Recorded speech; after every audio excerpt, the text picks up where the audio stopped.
திருவாக்கும் செய்கருமம் கைகூட்டும் செஞ்சொல் பெருவாக்கும் பீடும் பெருக்கும் உருவாக்குமாதலால் வானோருமானை முகத்தானை காதலால் கூப்புவர்தம் கை வாளினான் வேலினான் திண்வரை எடுத்த தின் தோழினான் நெடுமுடி தொலையவே ஊன்றிய காலினான் காணப்பேர் தலையினால் வணங்குவார் நாளும் நாள் உயர்வதோர் நன்மையைப் பெறுவரே.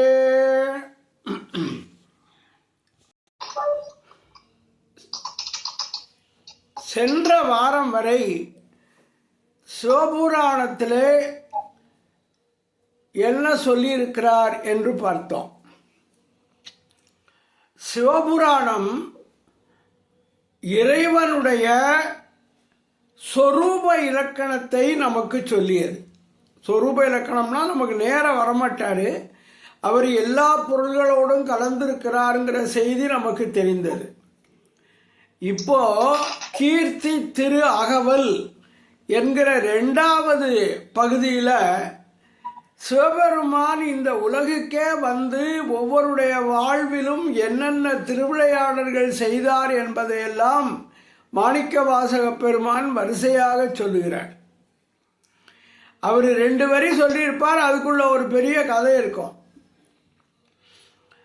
சில கதைகள் நமக்கு தெரியல, ஏன்னா இது அவர் காலத்துக்கு முன்னால் நடந்ததை அவர் சொல்லியிருக்காரு. அதுக்கெல்லாம் நமக்கு பதிவுகள் இல்லாததுனால நமக்கு தெரியல.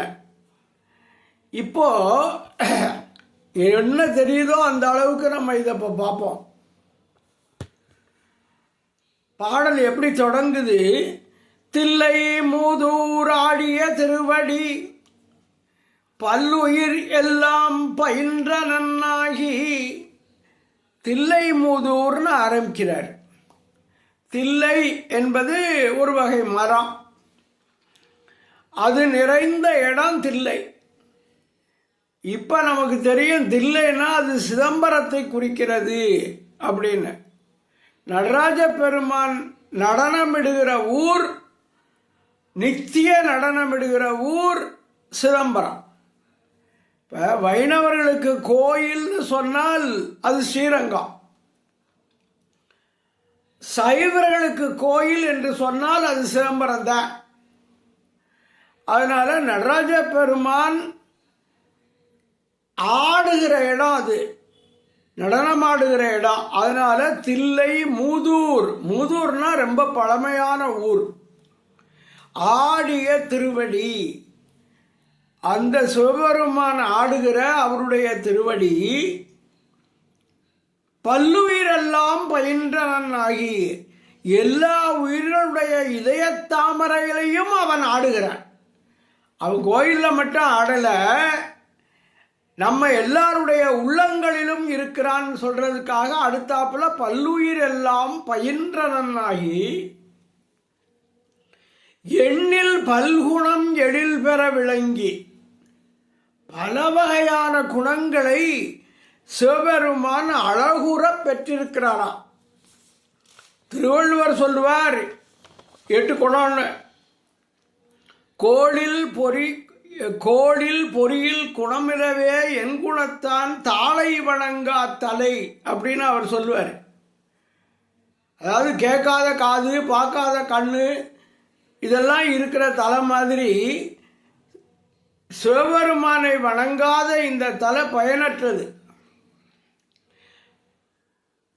என் குணத்தான் அப்படின்னு அவர் சொல்றார். 8 குணங்களை சிவாகமங்களின் வாயிலாக பரிமேலழகர் தன்வயத்தனாதல், தூய உடம்பினாதல், இயல்பாகவே இந்த ஆணவம் கண்மம் மாயை என்கிற பாசங்களிலிருந்து நீங்கியமை, இயற்கையாகவே உணர்தல், முற்றறிவுடைமை, வரம்பில் ஆற்றல் உடைமை, அருள் உடைமை, வரம்பில் இன்ப வடிவம் உடைமை, இதெல்லாம் 8 குணம். அதுதான் சிவபெருமானுக்குள்ள 8 குணம் சொன்னார். ஆனா எண்ணில் குணங்கள்னு இங்க அவர் சொல்றாரு. எண்ணில் பல்குணம் எழில் பெற விளங்கி. மண்ணும் விண்ணும் வானோர் உலகம். இந்த மண்ணுலகம், விண்ணுலகம், வானோர் இருக்கிற உலகம், அங்க இருக்கிற எல்லாருக்கும் கல்வியை கொடுக்கிறார், அளிக்கிறார். துண்ணிய கல்வி தோற்றியும் அளித்தும், கல்வி அறிவை தந்தும் அளித்தும். அதாவது இந்த விமானம் ஓடுற போது பார்ப்போம், அந்த ஓடு பாதையில் ஓடிக்கிட்டே இருக்கும் சக்கரத்தில். அதிலிருந்து மேலே எழும்பினோம்னா அந்த சக்கரத்தை உள்ளே இழுத்துக்கிட்டோம். அது மாதிரி இந்த கல்வி அறிவு என்பது ஒரு கால எல்லை வரை தான் நமக்கு தேவை. அதுக்கப்புறம் கல்வி அறிவு தேவையில்லை. மறுபடியும் படிச்சுக்கிட்டே இருக்கக்கூடாது, பயன்படுத்தணும். அது எதுக்கு பயன்படுத்துகிறோம் அப்படிங்கிறது, ஒன்று வாழ்க்கைக்கு பயன்படுத்துவோம், பொருளீட்ட பயன்படுத்துவோம், இன்னொன்று இறைவனை அறிய பயன்படுத்த வேண்டும். அதனால தான் மாணிக்கவாசகர் பாடுறார், உற்றாரை அன் வேண்டேன், ஊர் வேண்டேன், பேர் வேண்டேன், கற்றாரை அன் வேண்டேன், கற்பனவும் இனி அமையும். எப்போ கடவுள்கிட்ட போயிட்டோமோ அந்த கற்க வேண்டியதெல்லாம் அதுவாக அவராக நமக்கு தந்துடுவார். அப்புறம் என்னுடைய இருளை ஏறத் துறந்தும், என்னுடைய அஞ்ஞான இருளை முற்றிலும் அழித்தும்னு அர்த்தம். இருளுங்கிறதுக்கு ஆணவம்னு கூட ஒரு பொருள் உண்டு. ஆனால் ஆணவத்தை முற்றிலும் அழிக்க முடியாது. ஏறத் துறந்தும்னு சொல்றாருல, அப்போ அஞ்ஞான இருளை முற்றிலும் நீக்கியும் அடியார் உள்ளத்து அன்பு மீதூர, அடியார்களுடைய உள்ளங்களிலே அன்பு மீதூரன்னா பெருகுமாறு, குடியாக கொண்ட கொள்கையும் சிறப்பும். அப்படி அன்புடைய அடியார்களுடைய உள்ளத்தில் இவன் குடியிருப்பான். அதை குடியாக கொண்ட கொள்கை அவனுடைய கொள்கை, அது அவனுடைய சிறப்பு. கொள்கையும் சிறப்பும். மண்ணும் மாமலை மகேந்திர மதனில், மகேந்திர மலையில், அது மாமலை, பெரிய மலை. மண்ணும்னா நிலை பெற்றிருக்கிறேன்னு அர்த்தம். மண்ணும் மாமலை மகேந்திர மதனில் சொன்ன ஆகமம் தோற்றுவித்தருளியம். அதாவது கைலாயத்தில் இருக்கிற போது அவர் இந்த ஆகமங்கள் வேதங்கள் எல்லாத்தையும் சொல்லிட்டாரு. அங்கே சொன்ன ஆகமத்தை இங்கே உலக மக்களுக்காக மீண்டும் அந்த மலையிலிருந்து சொன்னாராம். அதைத்தான் தோற்றுவித்தருளியும் அப்படின்னு சொல்கிறாங்க.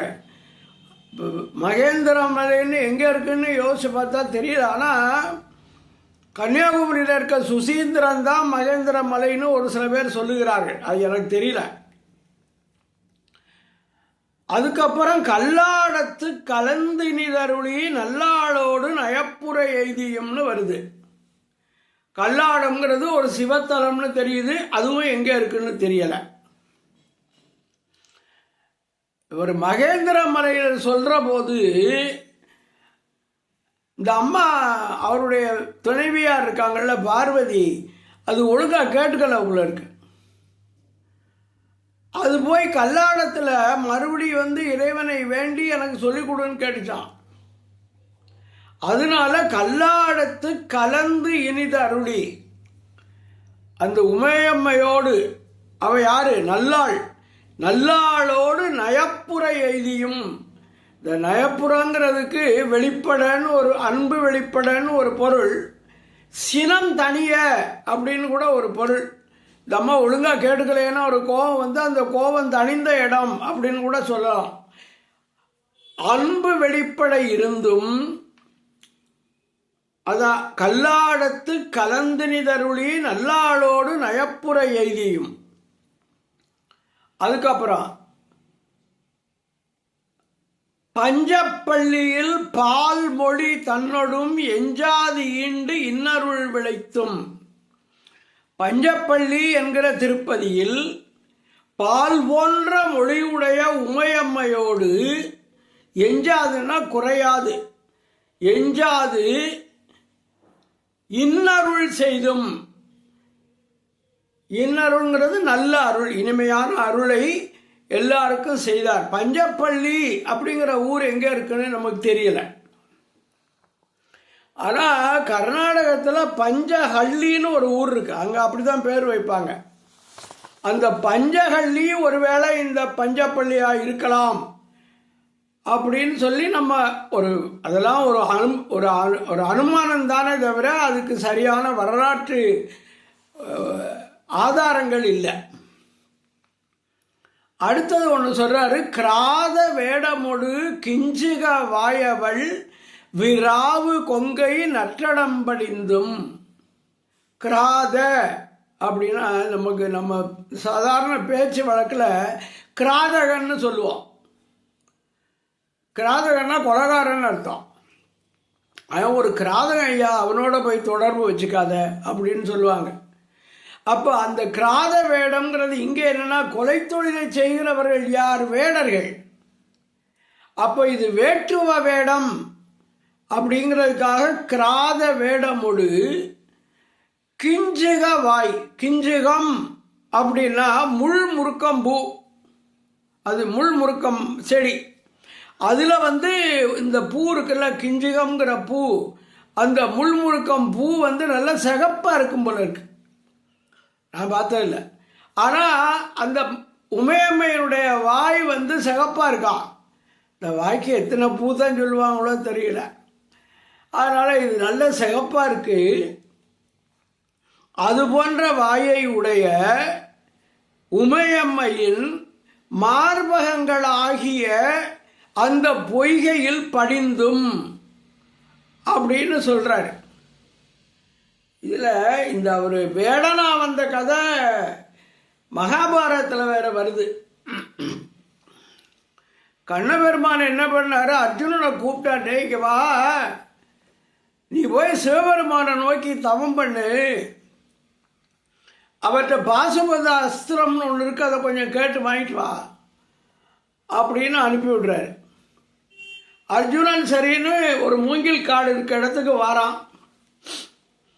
அங்கே நெருப்பை மூட்டி அதுக்கு முன்னால் நிற்கிறான். ஒத்த காலில் நிற்கிறான். இன்னொரு காலை தூக்கி இந்த நிற்கிற காலில் முழங்காலில் வச்சுக்கிட்டான். கை ரெண்டையும் இப்படி மேலே கூப்பிக்கிட்டான். அப்படியே நமசிவாய நமசிவாய நமசிவாயன்னு தவம் பண்ணுறான்.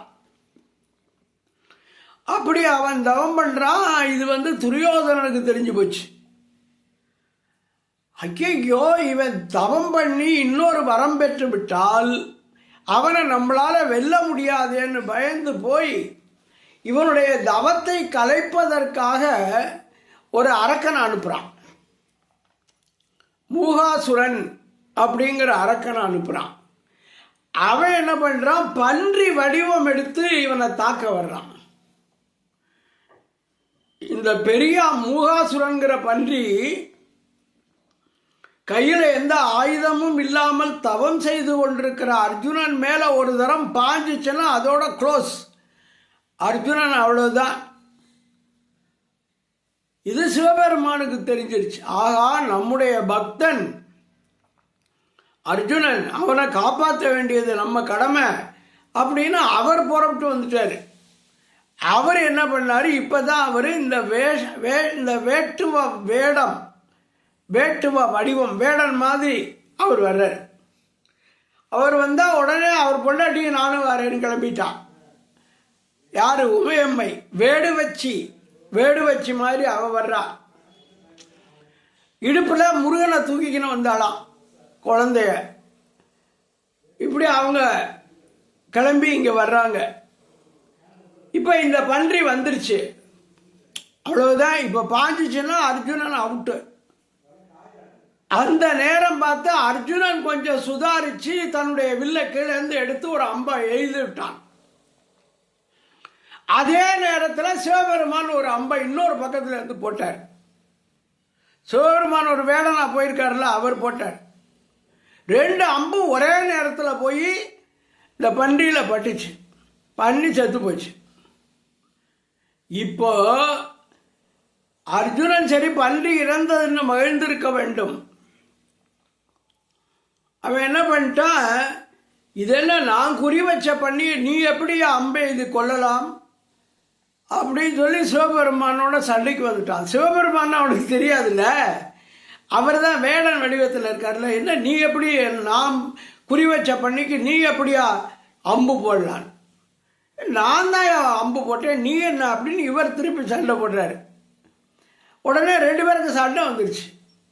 சண்டை வந்த உடனே சிவபெருமான் என்ன பண்ணார், அவனுடைய காண்டீபம்னு ஒரு வில் இருக்கு, அதனுடைய நானை அறுத்துவிட்டார். அவனுக்கு கோபம் பொத்துக்கிட்டு வந்துடுச்சு. இந்த அந்த வில்லு நான் இல்லாத வில்லை தூக்கி ஒரு தலையில் ஒரு போட் போட்டான், காயம் வந்துடுச்சு.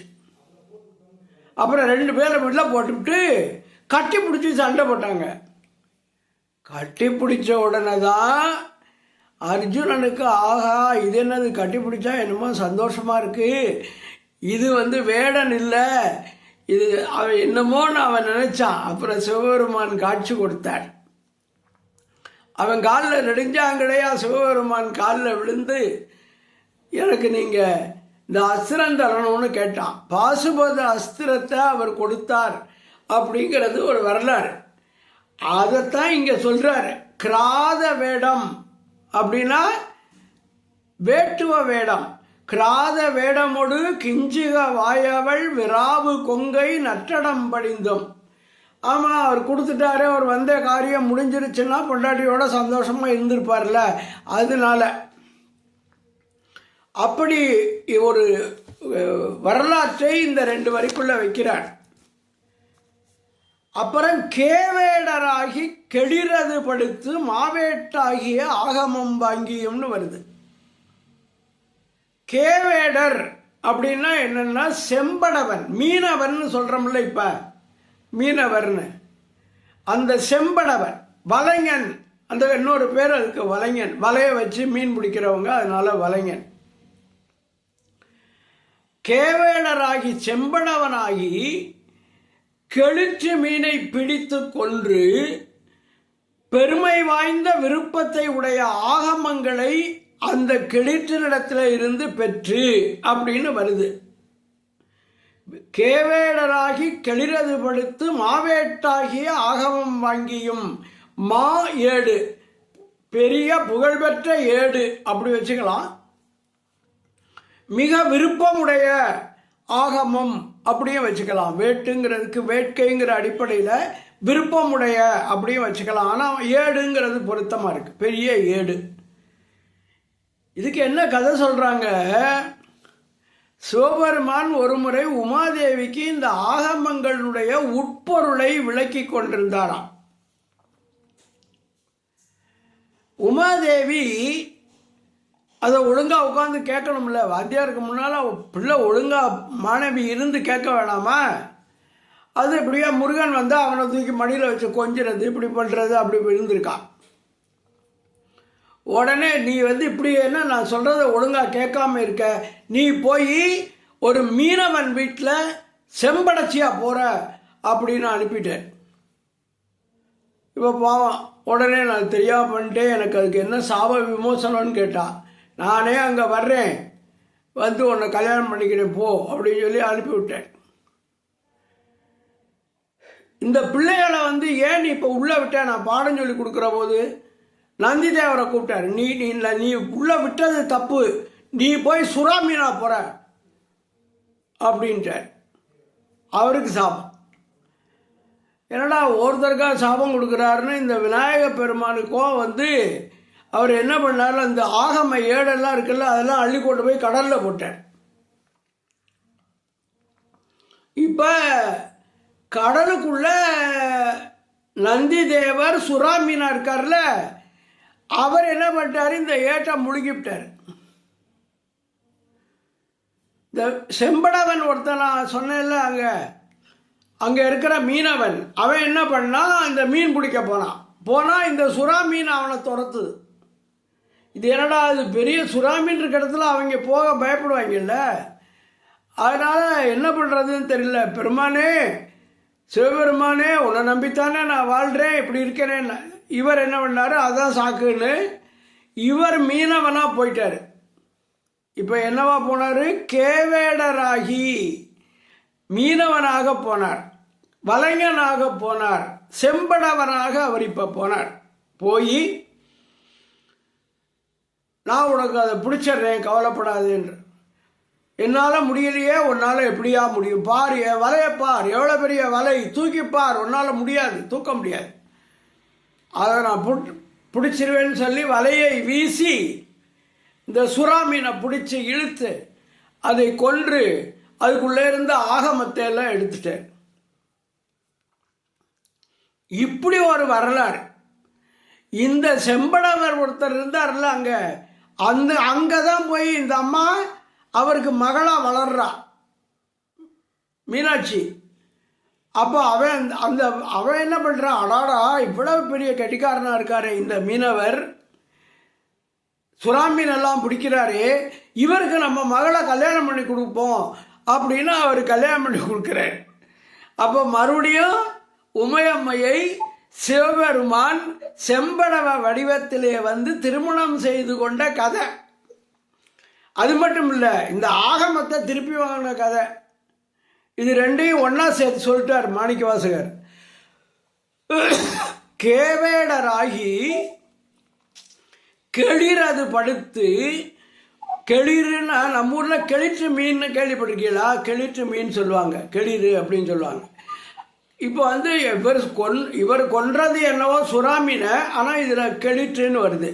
கெளிரது படுத்துன்னா அதை கொன்று, மாவேட்டாகிய ஆகமம் வாங்கியும் பெரிய ஏடாகிய உயர்ந்த மதிப்புடைய ஏடாகிய ஆகமத்தை திரும்ப பெற்றும் அப்படின்னு பொருள். கேவேடராகி கெளிரது படுத்து மாவேட்டாகிய ஆகமம் வாங்கியும். இப்போ இந்த உலகத்தில் சிவபெருமான் செய்த திருவிளையாடல்கள் ஒன்னொன்னா அடுக்கிக்கிட்டு வர. இப்போ அந்த ஏடு கிடச்சிருச்சா, இவர் மறுபடியும் மகேந்திர மலைக்கு வந்துட்டார் சிவபெருமான். மற்றவை தம்மை மகேந்திரத்திலிருந்து உற்ற ஐமுகங்களால் பணித்தருளியும்.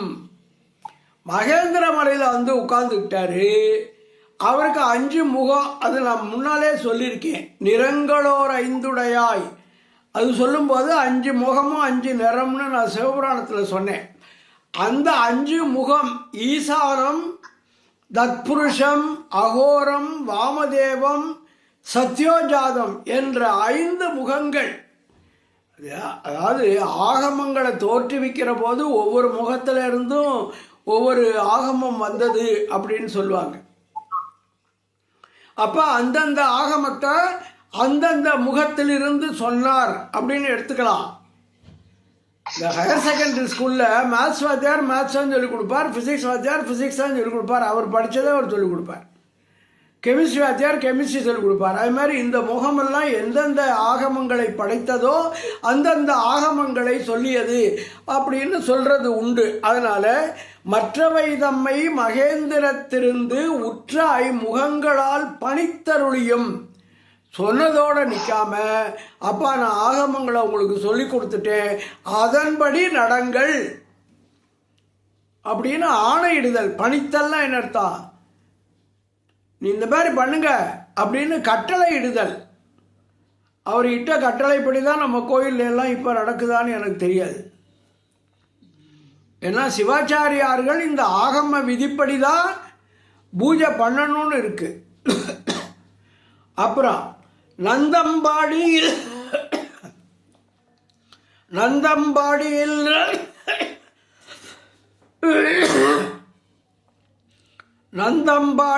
நான்மறையோனாய் அந்தமில் ஆரியனாய் அமர்ந்தருளியும். நந்தம்பாடி என்கிற தலத்தில் நான்மறையோனாய் 4 வேதங்களையும் கற்ற அந்தணனாய், எல்லை இல்லாத, அந்தமில் அப்படின்னா எல்லை இல்லாத திறமை உடைய ஆரியனாய், ஆரியனாய்னா குருபிரானாக. ஆரியன்னா ஏதோ வடநாடுகாரன் நினச்சிக்க கூடாது. ஆரியன் எங்கெல்லாம் வருதோ அங்கே குருநாதன். ஆரியனாய் அமர்ந்தருளியும். நந்தம்பாடியில் அப்படி ஒரு 4 வேதங்களையும் கேட்ட அந்தணனாக இருந்தார் அப்படின்னு ஒரு செய்தி. அப்புறம் வேறு வேறு உருவம் வேறு வேறு இயற்கையும். நம்ம உயிர்கள் 84,000 கோடி யோனி பேதங்கள் உடையன அப்படின்னு சொல்லுகிறார்கள். அப்ப ஒருத்தர் இருக்கிற மாதிரி இன்னொருத்தர் இருக்கல. மனிதர்களுக்குள்ளேயே எவ்வளவு வேறுபாடு. அதனால வேற வேற உருவம், வேற வேற இயற்கை, அவங்களுடைய தன்மை இயல்பும் வேற வேறையா இருக்கு. 100 100,000, 100,000னா 1,00,000, 100 100,000னா 100 லட்சம். அப்படி அந்த இயல்புடைய மக்கள் வாழுகிற இந்த புவனியை ஏருடைய ஈசன், ஏறுனா காளமாடு, காளமாடு உடைய ரிஷப வாகனத்தை உடைய ஈசன் இப்புவனியை, புவனம் அப்படின்னா இந்த உலகம், அதை உய்வடைய செய்ய கூருடை மங்கையும் தானும் வந்தருளி. கூருடை மங்கைன்னா என்ன? அவனுடைய ஒரு பாகத்தை கூறாக உடைய உமையம்மை. இந்த மங்கை இல்லாம அவனுக்கு இல்லை, சக்தி இல்லாம சிவம் இல்லை இல்ல.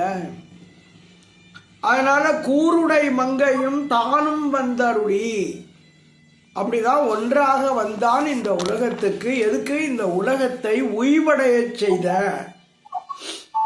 செய்ய.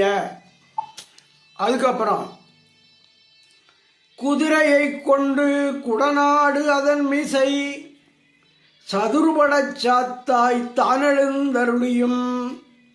இந்த கதை உங்களுக்கு தெரியும். இது மாணிக்க வாசகர் கதை.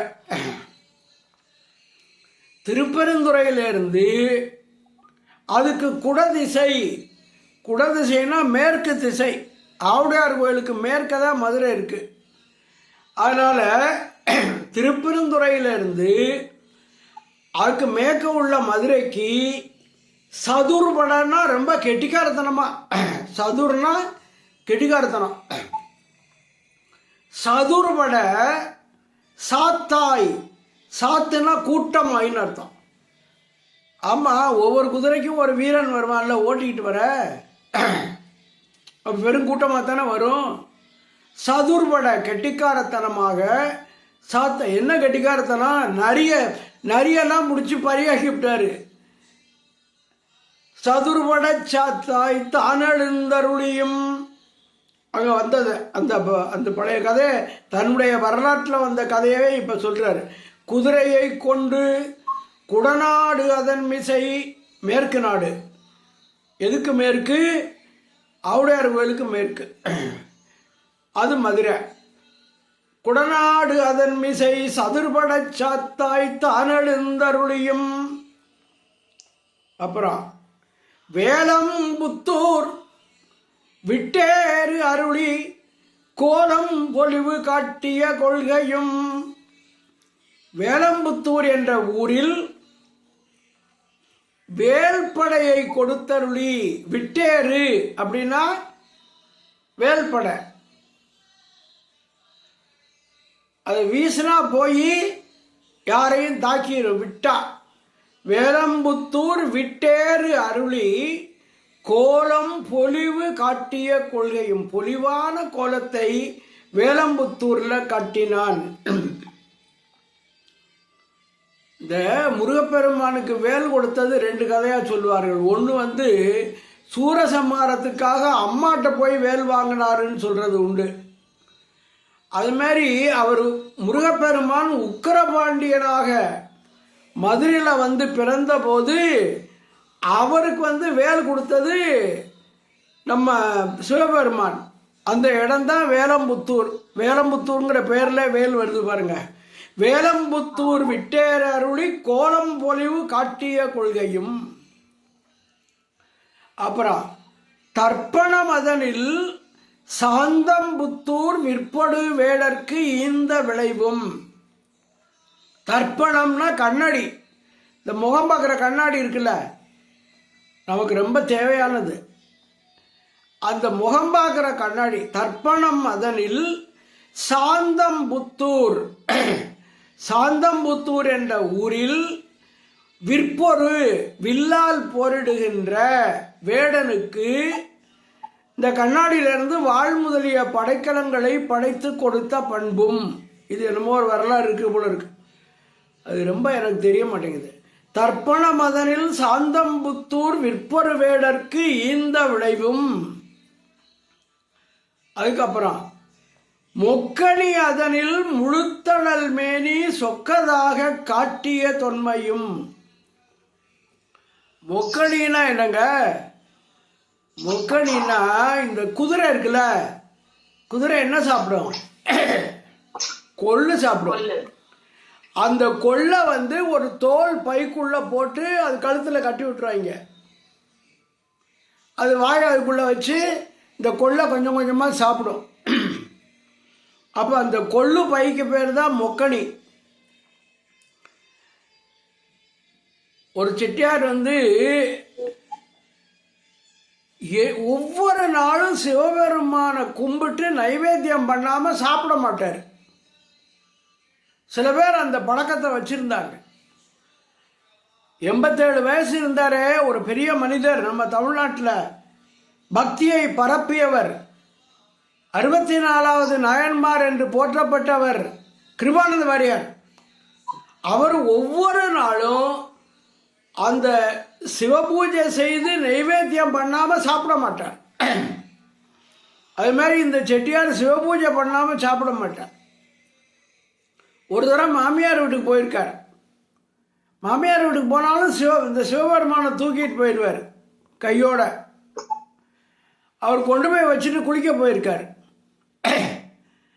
அவர் மச்சின ஒருத்தன் ரொம்ப பொதுவாகவே ஐட்டான கொஞ்சம் கேலி பண்ணலான்னு மச்சினர்கள் நினைக்கிறத. இவனுக்கு கடவுள் நம்பிக்கையே இல்லை இந்த பயலுக்கு. இவன் என்ன பண்ண, அவர் கொண்டு அந்த சிவலிங்கத்தை ஒழிச்சு வச்சுட்டேன். இந்த மொக்கணி இருக்குல்ல, குதிரைக்கு கொள்ளு போடுற பை, அந்த பை நிறைய கொள்ளை நிரப்பி அதை மூடி தலைகீழாக வச்சுட்டேன். தலைகீழாக வச்சா எப்படி இருக்கும்? இப்படி தலைகீழாக இது சிவலிங்கம் மாதிரி இருக்கும். அப்படி வச்சுட்டேன். அப்படி வச்சுட்டு அவர் குளிச்சுட்டு வந்தார். என்னடா நம்ம சிவலிங்கத்தை காணமேன்னு இங்கிட்ட தேடினார்.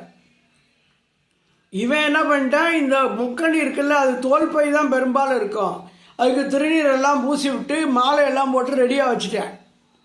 இந்தா உங்களுக்கு சிவபெருமான் இங்கே இருக்கார், நீங்கள் பாடு பூஜையை பண்ணிவிட்டு சாப்பிட வாங்கத்தான் அப்படின்னு இருக்கேன். சரின்னு சொல்லி அவர் சிவபெருமான் தான் நம்பி போய் உட்காந்து அவர் எல்லா பாட்டுன்னு சொல்லி பூஜையை பண்ணிட்டார். இவன் அந்த பக்கமாக போய் நின்று சரின்னு சிரிக்கிறேன். இது கொள்ளு போய்க்கு பூஜை பண்ணிக்கிட்டு இருக்காரு அப்படின்னு. அப்புறம் அவர் எல்லாம் பூஜையெல்லாம் முடித்த உடனே வந்தேன். என்ன பூஜையெல்லாம் நல்லா பண்ணிட்டப்பா, மன நிறைவாக இருக்குது, சாப்பிட வேண்டியதுதான்னாராம். இல்லை நீங்கள் பூஜை பண்ணது சிவபெருமான் இல்லை, மொக்கணி தெரியுமா அப்படின்னு இருக்கேன். மொக்கணியா எங்கே போய் எடுத்தா வரல. அது சிவபெருமானா மாறி போச்சு, சிவலிங்கம் ஆயிடுச்சு. அப்படி ஒரு அருளை சிவபெருமான் அவருக்கு வழங்கினார். அதனால மொக்கணி அதனில் முழுத்தழல் மேனி, சிவபெருமானுடைய மேனி ஒரு தழல், அது திருவண்ணாமலையில தான் தழலாக இருந்தது. சொக்கதாக காட்டிய தொன்மையும், சொக்கலிங்கம் மாதிரி தங்கமாக காட்டின மாதிரி சொக்கதாக காட்டிய தொன்மை. அப்போ மொக்கணியை கூட பக்தனுக்காக சிவபெருமானாக மாற்றி அருளிய பெருமையை இந்த 2 அடியில் சொல்றார். இறைவன் சொக்கநாதராகவே அங்கு எழுந்தருளி இருந்தார். அதனால் அதுக்கு மொக்கணீஸ்வரர்னு அந்த சாமிக்கு பேர் வச்சுட்டாங்க. அந்த காலத்தில் ஒரு கோயிலில் மொக்கணீஸ்வரன் இருக்கு போல இருக்கு.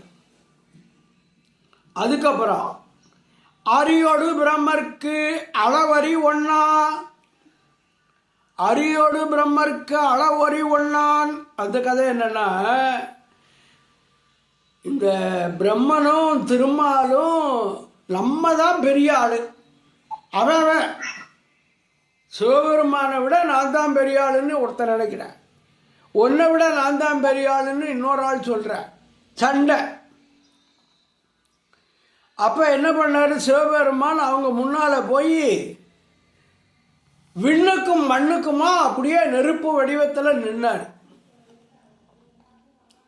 உடனே திருமால் என்ன சொன்னார்? இவனுடைய திருவடியை நான் கண்டுபிடிச்சி சொல்கிறேன் எங்கே இருக்குன்னு. பன்றி வடிவம் எடுத்தார். இந்த பன்றி இந்த மண்ணெல்லாம் தோண்டும், மூக்காலே தோண்டும், பார்த்துருக்கீங்களா? அப்படி தோண்டிக்கின்னு கீழே போனார். நான் திருவடியை பார்த்துட்டு வரேன். இவன் என்ன பண்ண? பிரம்மன் அன்னப்பறவை வடிவம் எடுத்தான். அப்படியே மேல் நோக்கி பறந்தான். நான் போய் முடியை பார்த்துட்டு வரேன், திருமுடியை பார்த்துட்டு வரேன். ரெண்டு பேருமே பார்க்க முடியலை. அதான் அடிமுடி காணாத படலாம். அரியோடு பிரம்மர்க்கு அளவு அறி ஒண்ணான். எவ்வளோ உயரமானவன் என்கிற அளவை அறிய முடியாதவனாக சிவபெருமான் இருந்தான். அறிவொண்ணான். நரியை குதிரை ஆக்கிய நன்மையும். இது நமக்கே உள்ள வரலாறு. மாணிக்க வாசகர் வரலாறு. மாணிக்க வாசகர் குதிரை வாங்க போனார். அரசாங்கத்திலேருந்து நிறைய பொன் தங்கம் எல்லாத்தையும் எடுத்துகிட்டு போகிறாரு. அங்கே போய் தொண்டி கடற்கரையில் வாங்கிட்டு வரணும் போல இருக்கு. போயிட்டுருக்காரு. போகிற வழியில் இந்த ஆவுடையார் கோயில் என்கிற திருப்பெருந்துறையில் சிவபெருமான் அந்தண வடிவத்தில் உட்கார்ந்துருக்காரு, குருந்த மரத்தடியில். அவர் காந்தம் இரும்பை ஈர்ப்பது போல இந்த போன மனுஷனை அவர் ஈர்த்துட்டாரு. இவர் அங்கே போய் அவர் காலில் விழுந்துட்டார். அப்புறம் அவர் கையில் இருந்த பணத்தை, பொன் பொருள் எல்லாத்தையும் வச்சு கோயில் கட்டிவிட்டார். அந்த குருநாதருக்கு தொண்டு பண்ணிக்கிட்டு அவருடைய அடியார்களில் ஒருத்தராக உட்காந்துட்டார். இப்போ குதிரை என்னாச்சு? குதிரை எப்படி வரும்? பணம் பூரா இங்கே செலவாயிடுச்சே. உடனே அங்கேருந்து இந்த செய்தி பாண்டியனுக்கு போயிடுச்சு. பாண்டியன் நீ உடனே இங்கே அந்த ஆளை கொண்டு வா. சிவபெருமானே, பாண்டியராஜா கூப்பிட்றாரே, நான் என்ன செய்ய? ஒன்றும் கவலைப்படாத, இந்த மாணிக்கத்தை கொண்டு போய் கொடுத்து ஆவணி மூலத்தன்னைக்கு குதிரை வரும்னு சொல்லிடு. தைரியமாக சொல்லி அனுப்பிச்சிட்டார். அவரும் நம்பிக்கையா, அது ரொம்ப விலை மதிக்க முடியாத மாணிக்கம். அவர் கொண்டாந்த பொண்ணை விட அதிக விலை உள்ள மாணிக்கம். அதை கொண்டு போய் ராஜாட்ட கொடுத்து ஆவணி மூலத்தன்னைக்கு வந்துடும் ராஜான்னு சொல்லிட்டார். அவரும் சரின்னு நம்பிக்கிட்டு இருந்தார். குதிரை வரல. இவரை சிறையில் போட்டாங்க. இவர் கடந்து சிவபெருமானே, நீ உன்னை நம்பித்தானே வந்தேன், இப்படி இருக்கே அப்படின்னு சொல்லி அவர் கும்பிடுறார். அப்போ என்ன பண்ணுறார் சிவபெருமான்? கிளம்பி வந்துட்டார். இப்போ என்ன பண்ணார்? காட்டில் இருக்க நரியெல்லாம் பிடிச்சார். எல்லாத்தையும் பெரிய பெரிய குதிரையாக ஆக்கினார். பரினாலே குதிரை, இது பெரிய குதிரை. இது மாதிரி குதிரை ராஜா பார்த்துருக்க மாட்டேன். அந்த மாதிரி குதிரைகளை பண்ணி கொண்டுகிட்டு உள்ள கொண்டாட்டார். ராஜாட்ட ஒப்படைச்சிட்டார். ஒரு மைதானத்தில் நிறுத்தி, இதான் நான் கொண்டு வந்த குதிரை, நீங்கள் வாங்கிக்கோங்க. அதான் நரியை குதிரை ஆக்கிய நன்மை. என்ன நன்மை செஞ்சாரு? சிறையிலிருந்து மாணிக்க வாசகர் விடுவிக்கப்படுகிற அந்த நன்மையை மாணிக்க வாசகருக்கு செஞ்சார். அதுக்கப்புறம் இதை தொடர்ச்சியாக பார்த்தா பாண்டிய ராஜாவுக்கே அவர் காட்சி கொடுத்ததுனால அவனுக்கு நன்மை செய்தார். அதுக்கப்புறம் வைகையில் வெள்ளம் வந்தபோது கூலியாளாக அடிபட்டு முதுகில் அடி வாங்கி வந்திக்கிழமைக்கு நன்மை செய்தார். அவர் நிறைய நன்மை செஞ்சார். அதனால நரியை குதிரை ஆக்கிய நன்மையும் அப்படின்னு ஒரே லைனில் இது எல்லாத்தையும், எல்லா கதையும் அதுக்குள்ளே கொண்டாந்துட்டார் மாணிக்கவாசக பெருமாள்.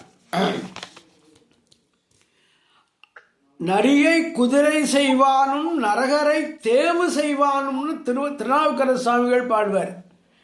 அப்படிப்பட்ட பேராற்றல் வாய்ந்தவன் நம்முடைய சிவபெருமான். ஆண்டு கொண்டருள அழகுரு திருவடி அடியேனை ஆண்டு கொண்டு அருளுவதற்காகவே வந்த அழகிய திருவடி. பாண்டியன் தனக்கு பரிமா விற்று, பாண்டிய மன்னனுக்கு பெரிய குதிரைகளை விற்று, அந்த குதிரையெல்லாம் கொண்டாந்து கொடுத்தான்ல சிவபெருமான், பாண்டிய மன்னன் எவ்வளவு பொன் கொடுத்தானோ அதை விட அதிகமான மதிப்புடைய குதிரைகளை கொண்டாந்துட்டான். பாண்டிய மன்னனுக்கு என்ன தோணிருச்சு, ஆகா நம்ம இதை சும்மா வாங்கிக்கப்படாது, நம்ம கொடுத்த பொண்ணை விட அதிக பொன் மதிப்பு இதுக்கு உண்டு, அந்த அதிகமான பொண்ணை இந்த ஆளுக்கு கொடுத்துருவோன்னு சொல்லி கட்டி, இந்தாப்பா நீ கொண்டாந்த குதிரைக்கு இன்னும் கொஞ்சம் பொன் தாரேன்னு கொடுத்தார். அது எனக்கு வேண்டாம்ட்டாரான் அவர். ஈண்டு கனகம் இசையப் பெறாது, பரிமாவிட்ட பிறகு அவன் கொடுத்த கனகம்னா என்ன, கனகம்னா தங்கம், ஈண்டு கனகம் இசையப் பெறாது, அதை வாங்கிக்க அவன் விரும்பல. இசையப் பெறாது ஆண்டான் எங்கோன் அருள் வெளியிருப்ப, எங்கள் தலைவன் அவனுடைய அருள் வழியையே நாடியிருப்ப, அழகுரு ஜோதி தோற்றிய தொன்மையும், அதை அவன் தூண்டப்பெற்ற ஜோதி போல காட்டியருடைய பழமையும், தொன்மைன்னா பழமை, தோற்றியன்னா காட்டியருடைய, தூண்டு ஜோதினா நம்ம இந்த விளக்கில் திரி எரியும் போது லேசாக தூண்டி விட்டோம்னா என்ன செய்யுது, ஒரு அங்குலம் எரிகிறது, 1.5 அங்குலம் எரியும். அதனால தூண்டு ஜோதி, தூண்டப்பட்ட ஜோதி போல தோற்றிய காட்டியருடைய தொன்மையும் பழமையும். அதனால பாண்டியன் கொடுத்த தங்கத்தை இவர் வாங்கிக்கலைங்கிற கருத்து, அதை இந்த 4 வரியில சொல்றார். அந்தணன் ஆகி ஆண்டு கொண்டருளி இந்திர ஞாலம் காட்டிய இயல்பும், இதெல்லாம் அவருடைய வாழ்க்கையில் நடந்தது சொல்றார். திருப்பெருந்துறையில் அவர் எப்படி இருந்தாரு, ஒரு பிராமண கோலத்திலான இருந்தாரு. அந்தணனாகி ஆண்டு கொண்டருளி, இவரை ஆளாக கொண்டருளி, அடிமையாக கொண்டருளி, இந்திர ஞாலம், இந்திர ஞாலம்னா வேற ஒன்றும் இல்லை, இந்திர ஜாலம்னு சொல்றோம்ல, ஜாலம்னா மாயம், இந்திர ஞாலம் காட்டிய இயல்பும், மற்றவர்கள் செய்ய முடியாதெல்லாம் அந்த குருநாதன் செய்தானே, காட்டாதனவெல்லாம் காட்டி, சிவங்காட்டி, தன் தாழ் தாமரை காட்டி, கேளாதனவெல்லாம் கேட்பித்து, கடைசியில் அடியார்களோட திடீர்னு மறைஞ்சு எவ்வளவு வித்தை பண்ணிவிட்டான். அதுதான் இந்திரஜாலம், இந்திரஜாலம் காட்டிய இயல்பும் அப்படிங்கிறார். மதுரை பெருநன் மாநகர் இருந்து குதிரை சேவகன் ஆகிய கொள்கையும், மதுரைக்கு குதிரை கொண்டாட போது அவர் எப்படி இருந்தாரு, குதிரை ஓட்டுறவனா இருந்தாரு, குதிரை சேவகனா தானே வந்தாரு. அவர் அந்த அழக மாணிக்க வாசகர் அன்னை பத்துங்கிற பதிகத்தில் பாடுவார். அவர் என்ன பண்ணியிருக்காரா, இந்த கணுக்கால் வரைக்கும் நீண்டு இருக்கிற மாதிரி பெரிய சட்டை போட்டிருக்காராம். இந்த அரபுக்காரங்க போடுவாங்கல்ல அது மாதிரி, குதிரை விற்கிறவங்க அவங்க தானே, பெரிய அங்கி அவர் போட்டிருக்காரு. ஆனால் இவர் சைவருங்கிறதுக்காக 3 விரல்ல திருநீர் பூசியிருக்கார். அவர் வாரார், எதில் வாராரு, குதிரையில் ஏறி வாரார். அதை பார்த்தாலே நமக்கு அவரே கவர்ச்சியாக இருக்கு. ஒரு தலைவி அவரை பார்த்து அப்படியே மயங்கி போய் பாடின பாட்டு தான் அன்னை பத்து. அப்போ வெள்ளை கலிங்கத்தர், வெள்ளை சட்டை, வெள்ளை கலிங்கத்தர், வெண் திரு முண்டத்தர், 3 விரல்ல கோடு, பள்ளி குப்பாயத்தர், இந்த கால் வரைக்கும் தொங்குற பெரிய நீண்ட சட்டை, குப்பாயம்னா சட்டை, பெரிய சட்டை, வெள்ளை கலிங்கத்தர் வெந்திரு முண்டத்தர் பள்ளி குப்பாயத்தர் அன்னே என்னும் பள்ளி குப்பாயத்தர் பாய் பரிமேற்கொண்டு என் உள்ளங்கவர்வரால் அன்னே என்னும். அதனால சிவபெருமான் குதிரை மேலே வந்தாருங்கிறதுக்கு அங்கே அவர் மாணிக்க வாசகரே பாடிடுவார். மதுரை பெருநன்மாநகர் இருந்து குதிரை சேவகன் ஆகிய கொள்கையும். மதுரைக்கு வந்து சும்மா இருந்தாரா? இவர் கொண்டாந்த குதிரையெல்லாம் அவர் போன உடனே ராத்திரியே நிறையா மாறி போச்சு. ஏற்கனவே இருந்த குதிரையும் கடிச்சு கொதறிட்டு எல்லாம் ஓடி போச்சு காட்டுக்குள்ள. இப்போ மறுபடியும் மாணிக்கம் சாரை கூப்பிட்டாரு. ஏயா நீ சொன்னபடியே எல்லாம் வந்துச்சு, இப்போ இப்படி ஆயிடுச்சே. அவர் தான் அன்னைக்கு உங்கள் கையில் ஒப்படைச்சிட்டார்ல, அப்புறம் நீங்கள் தானே பார்த்துக்கணும். அதெல்லாம் இல்லை, நீ தான் பொறுப்பு. இவரை கொண்டு போய் அந்த வைகை ஆற்று சுடு மணலில் நிறுத்துன. மத்தியானம் உச்சி வெயில்ல மணலில் நடந்து பார்த்தா தான் தெரியும் மணல் எப்படி சுடும்னு. உங்களுக்கு சூடே தெரியாது கனடாவில். வெயில் வந்தாலும் உங்களுக்கு சுடாது, ரொம்ப நல்லா இருக்கும். இங்கே வந்து சுடும், எங்கள் ஊரில் எல்லாம் சுடும். மத்தியானம் 12 மணிக்கு வெயிலில் செருப்பு போடாமல் நடக்க முடியாது. அந்த வைகை ஆற்றுல நிறுத்தி இப்போ அடியவரை காப்பாற்றணும். சிவபெருமான் என்ன பண்ணுவார்? தண்ணியே வராத வைகையில் வெள்ளமாக வர வச்சுவிட்டார். வைகைன்னு ஏன் தெரியுமா பேரு? கை வச்சு அந்த மண்ணை தோண்டுனா ஊற்று தண்ணி தான் வரும், அங்கே தண்ணியே வராது. எப்பாவது தான் தண்ணி வரும். இது இப்போ பெரிய வெள்ளத்தை விட்டுட்டார். அப்போ வந்து மாணிக்கவாசகர் காலெல்லாம் நனைஞ்சு போய் அது சுடலை, மணல் சுடலை. ஆனால் வெள்ளம் பெருகி கரையெல்லாம் உடைப்பெடுத்துருச்சு. பாண்டிய மன்னன் என்ன பண்ணா, ஒரு தண்டோரா போட்டான். அவர் ஒவ்வொரு குடும்பத்தாரும் அவரவர்களுக்கு ஒதுக்கப்பட்ட பகுதியில் கரையை அடைக்க வேண்டும். அப்போ வெளியில் இருக்க மண்ணை தோண்டி கொண்டு போய் கரையில் போடணும். ஒரு கிழவி புட்டு வைக்கிறவ, பிட்டு வாணிச்சி, அவளுக்கு ஆளே கிடைக்கல, கூலியால் கூட கிடைக்கல. இப்போ இதை சாக்கா வச்சுக்கிட்டு சிவபெருமான் ஒரு மண்வெட்டியும் கூடையும் தூக்கிட்டு கூலியாள் வேணுமா கூலியாள் வேணுமா கூலியாள்னு கேட்டுக்கிட்டு வந்துட்டேன். இப்போ சரிப்பா நீ வந்து எனக்கு கொஞ்சம் அடைச்சி கொடு, கூலி என்ன தருவ அப்படின்னு கேட்டார்.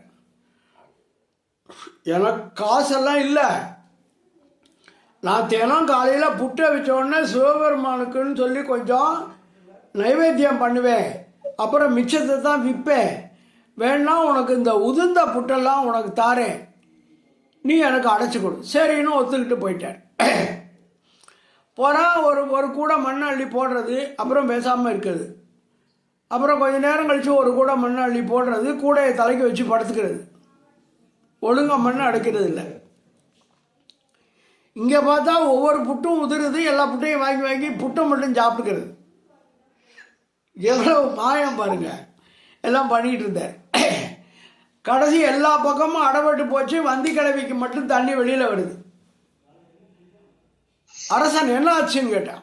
இந்த மாதிரி ஒரு ஆள் அந்த அம்மா அனுப்பிச்சாங்க, அந்த ஆள் வந்து ஒழுங்காக அடைக்காமல் படுத்து தூங்குறாங்க கூடையை தலைக்கு வச்சு அப்படின்னு. இவர் இங்கே வந்தார். யாருப்பா இங்கே வா. முதுகில் வந்து ஒரு அடி, பெரிய அடி கொடுத்தாரு சாட்டையால், பெரம்பால அடி வாங்கின உடனே அவர் மேலே விழுந்த அடி உலகத்தில் உள்ள எல்லாரும் முதுகுலையும் பட்டுச்சான். அதனால தான் எல்லாருக்கும் முதுகில் கோடு இருக்கோ தெரியலை. சும்மா அதை சேர்த்து சொல்லுவாங்க கற்பனையா. அதனால் பிட்டுக்கு மண் சுமந்து பிரம்பால் அடிபட்டவன் சிவபெருமான். அதனால அதைத்தான் இங்கே வந்து சொல்றாரு. ஆங்கது தன்னில் அடியவற்காக பாங்காய் மண் சுமந்து அருளிய பரிசும். ஆங்கது தன்னில், அத்தகைய பெருமை மிக்க மதுரை தன்னில் அடியவற்காக சிவனடியாராக இருந்த அடியவளாகிய வந்திக்கிழவிக்காக பாங்காய் பாங்குடன் மண் சுமந்து அருளிய விதமும், அதான் மண் சுமந்து அருளிய பரிசும் விதமும் தன்மையும் அர்த்தம். இது பிட்டுக்கு மண் சுமந்த படலம்னு சொல்லி திருவிளையாடற் புராணத்தில் ஒரு படலம், ஒரு தனியாக ஒரு பகுதி இருக்கிறது.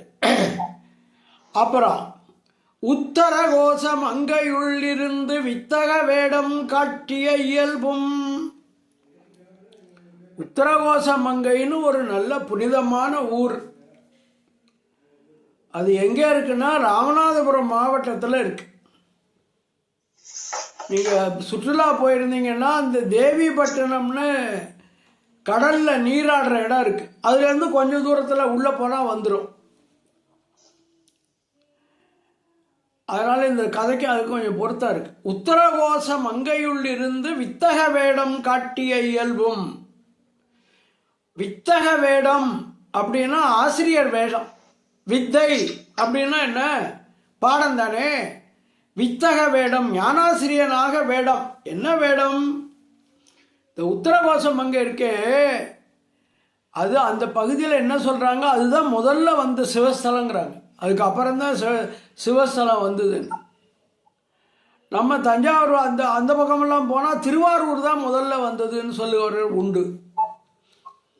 ஆதி முதல்ல வந்த ஊர் திருவாரூர் அப்படின்னு சொல்லுவார்கள். இந்த பக்கத்தில் இருக்கவங்க இல்லை இல்லை உத்தரகோசம் மங்கையில் தான் முதல்ல சிவபெருமான் வந்தார், அப்புறம்தான் எல்லா இடத்துக்கும் அவரை கூட்டு போனாங்க. அவ்வளவு பழமையான ஊர். இப்போ அந்த கோயில் மிகப்பெரிய கோயில், கும்பாபிஷேகம் நடக்க போகுது. இந்த மழை வெள்ளத்தில் அங்கே கோயிலுக்குள்ளேயும் தள்ளி போயிடுச்சான். ஆனால் அதை எடுத்துருவாங்க, மோட்டார் போட்டு எடுப்பாங்க. அதில் உத்தரகோச மங்கைக்கு பெரிய சிறப்பு என்ன தெரியுமா? சிவபெருமானுடைய நாடு எதுன்னு கேட்டால் அது தென்பாண்டி நாடு அப்படின்னு மாணிக்கவாசகர் சொல்லுவார். தென்பாண்டி நாடே தெளி. அவருக்கு எதியா ஊரு, சிவபெருமானுக்கு எது ஊர்னா உத்தரகோச மங்கை தான் ஊரா. திருத்தசாங்கம்னு ஒரு பகுதி, அப்புறமா நமக்கு வாய்ப்பு கிடைச்சா பார்ப்போம். அதில் ஒரு கிளியை பார்த்து பார்த்து ஒன்றா கேள்வி கேட்பாங்க, அது பதில் சொல்லும். தாதாடு பூஞ்சோலை தத்தாய்.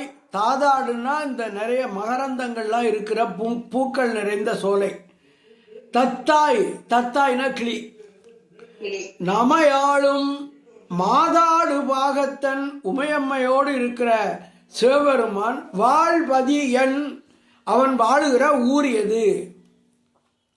அதுக்கு அந்த கிளி பதில் சொல்லுது. கோதா அட்டி பக்தர் எல்லாம் பார்மேல் சிவபுரம் போல் கொண்டாடும் உத்தரகோசமங்கை ஊர். அதனால உத்தரகோசமங்கை ரொம்ப புகழ்பெற்ற ஊர்னு நமக்கு தெரியுது. அப்புறம் செம்படவனாக சிவபெருமான் வந்தார், வலை வீசினார், ஒரு சுறாமீனை பிடிச்சார், அப்புறம் அந்த ஆகமங்களை எல்லாம் திருப்பி பெற்றுக்கொண்டார்னு சொன்னோம்ல. அந்த ஆகமங்கள், கடல்ல இருந்து கொண்ட அந்த ஆகமங்கள் இந்த கடற்கரையிலேருந்து கொஞ்சம் தூரம் வந்தோடனே இருக்கிற அந்த உத்தரகோச மங்கையில் உட்கார்ந்த உடனே உமையம்மை அந்த மற்றவர்கள் அதை கொஞ்சம் நீங்கள் எங்களுக்கு விளக்கம் பண்ணிருங்கன்னு கேட்டாங்களாம். உத்தரம்னா அவங்க விளக்கம் பண்ணிருங்கன்னு கேட்டதுக்கு மறுமொழி உத்தரம். கோசம்னா புத்தகம், மங்கைன்னா உமையம்மை. அப்ப இந்த மங்கைக்கு அவள் கேட்ட கேள்விக்கு மறுமொழியாக ஆகமம் என்கிற புத்தகத்தை அருளி செய்த இடம், விளக்கி சொல்லிய இடம் உத்தரகோச மங்கை.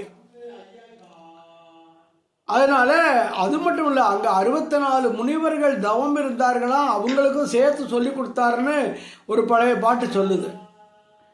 அதனால சிவபெருமான் தானே குறுவடிவிலே உத்தரகோச மங்கையில் இருந்து ஆகமங்களுக்கு பொருள் சொன்னார் என்று அந்த செய்தியை அடிப்படையாக கொண்டுதான் இந்த வார்த்தை வருது.